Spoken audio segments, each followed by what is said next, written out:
కలగనలేదు రాముని సతి కాగలనని ఏనాడు. రాముడు అనుకోలేదు జానకి పతి కాగలనని ఆనాడు.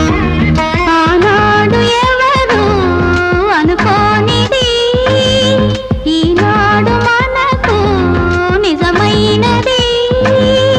ఆ రామాయణం మన జీవన పారాయణం. రాముడు అనుకోలేదు జానకి పతి కాగలనని ఆనాడు.